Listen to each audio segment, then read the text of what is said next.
महाराष्ट्र की राजनीति में ये बात किसी से छुपी नहीं है कि उप मुख्यमंत्री एकनाथ शिंदे मुख्यमंत्री देवेंद्र फडणवीस से खुश हैं। विधानसभा चुनाव के परिणाम के बाद ही एकनाथ शिंदे की नाराजगी जग जाहिर हो गई थी। एकनाथ शिंदे को चाहिए था मुख्यमंत्री पद, लेकिन भारतीय जनता पार्टी का कहना, जिसने जितनी सीटें जीती उस आधार पर मुख्यमंत्री पद को लेकर फैसला होगा और भारतीय जनता पार्टी के खाते में एकनाथ शिंदे के शिवसेना से अधिक वोट हासिल हुए, अधिक सीटें यहां पर भारतीय जनता पार्टी ने जीती और इस आधार पर देवेंद्र फडणवीस को मुख्यमंत्री घोषित किया गया, मुख्यमंत्री बनाया गया। नाराजगी रही और एकनाथ शिंदे चुप बैठ गए, लेकिन नाराजगी खत्म नहीं हुई, बल्कि अब भी एकनाथ शिंदे इन बातों को भूले नहीं,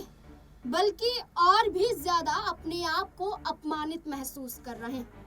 जब एकनाथ शिंदे के ही मंत्रियों पर संजय सिरसाट हो, संजय गायकवाड़ हो, जब इन पर एक्शन लिया गया, संजय सिरसाट के एक वीडियो जारी होता है जिसमें नोटों से भरे बैग के साथ एक बेड पर बैठे हुए वो नजर आते हैं, जिसके बाद कहा जाता है कि छापेमारी, और छापेमारी के बाद संजय सिरसाट गिरफ्तार हो सकते हैं। इसके बाद संजय गायकवाड़ जहां एक हॉस्टल की कैंटीन में कर्मचारियों के साथ मारपीट करते हुए नजर आए थे, इसके बाद भी एकनाथ शिंदे के मंत्रियों पर गाज गिरने की बात कही गई और कहा गया कि मुख्यमंत्री देवेंद्र फडणवीस एक्शन ले सकते हैं और इनसे इनका मंत्री पद छीन सकते हैं।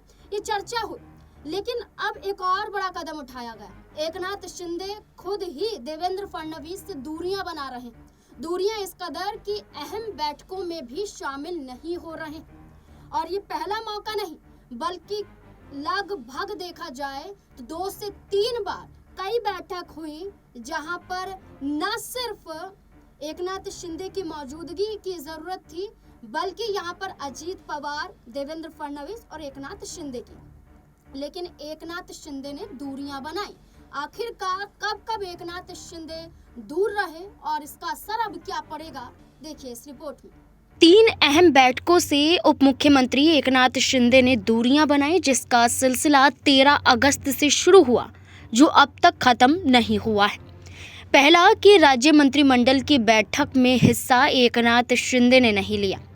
सूत्रों के अनुसार ये अनुपस्थिति स्वतंत्रता दिवस के ध्वजारोहण कार्य को लेकर खड़े विवाद से जुड़ी थी। एकनाथ शिंदे के करीबी मंत्रियों दादा भूसे और भारत गोगावले को उनके गृह जिलों नासिक और कोंकण में ध्वजारोहण का अवसर नहीं दिया गया। इसके विपरीत नासिक में भाजपा के गिरीश महाजन और रायगढ़ में राकपा की अदिति तटकरे को ये जिम्मेदारी सौंपी गई। इन दोनों जिलों में अभी तक पूर्णकालिक अभिभावक मंत्री भी नियुक्त नहीं किया गया। नाराज गोगावले ने इस मुद्दे को लेकर दिल्ली में भाजपा नेतृत्व से भी मुलाकात की। इस सिलसिले में वो कई बार दिल्ली गए, लेकिन उनको दिल्ली में भी कोई खास भाव नहीं दिया गया। इसके बाद लगातार एकनाथ शिंदे खुद बैठक से दूर रहे। इस बारे में शिवसेना ने सफाई दी कि शिंदे श्रीनगर में पारिवारिक दौरे पर थे, जिसके कारण ये बैठक में शामिल नहीं हो पाए। दूसरी बात कि इसी हफ्ते फडणवीस ने गणेशोत्सव के लिए कानून व्यवस्था की समीक्षा के लिए सह्याद्री गेस्ट हाउस में बैठक बुलाई। मुंबई शहर के पालक मंत्री होने के नाते शिंदे की अनुपस्थिति चर्चा का विषय बनी। ये दूसरी बड़ी बैठक थी जिसमें शिंदे गायब थे। 19 अगस्त को मंत्रिमंडल की अगली बैठक में भी एकनाथ शिंदे नहीं दिखे। हालांकि वे मुंबई में ही थे और भारी बारिश के बीच मीठी नदी का निरीक्षण करने गए थे। फिर 22 अगस्त को फडणवीस ने AMRUT 2.0 और सामाजिक क्षेत्र की योजनाओं पर केंद्रित एक वॉर रूम समीक्षा बैठक की थी। इस बैठक में 9,000 करोड़ रुपए की परियोजनाओं को मार्च 2026 तक पूरा करने का सख्त निर्देश दिया गया। शहरी विकास विभाग के प्रभारी होने के बावजूद एकनाथ शिंदे इस बैठक में भी नहीं दिखाई दी। उनकी गैर मौजूदगी तब और उल्लेखनीय हो गई जब फडणवीस ने उनके विभाग की देरी पर नाराजगी जताई। एकनाथ शिंदे ने पुणे में डबल ब्रिज के उद्घाटन और छत्रपति संभाजी नगर में मराठवाड़ा के लिए पेयजल परियोजनाओं के शुभारंभ जैसे सार्वजनिक कार्यक्रमों में भी हिस्सा नहीं लिया, जहां देवेंद्र फडणवीस मुख्य अतिथि थे।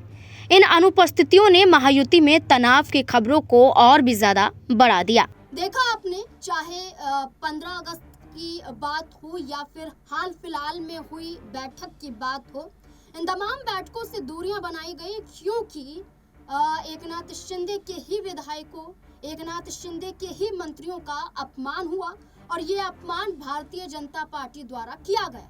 और इसी अपमान के साथ एकनाथ शिंदे की ये दूरियां बता रही हैं कि क्या आप बगावत पर उतरने वाले हैं। आपको क्या लगता है? इस पूरे मुद्दे को लेकर अपनी राय कमेंट सेक्शन में जरूर दें। देखते रहें स्पिन 9 न्यूज़। धन्यवाद।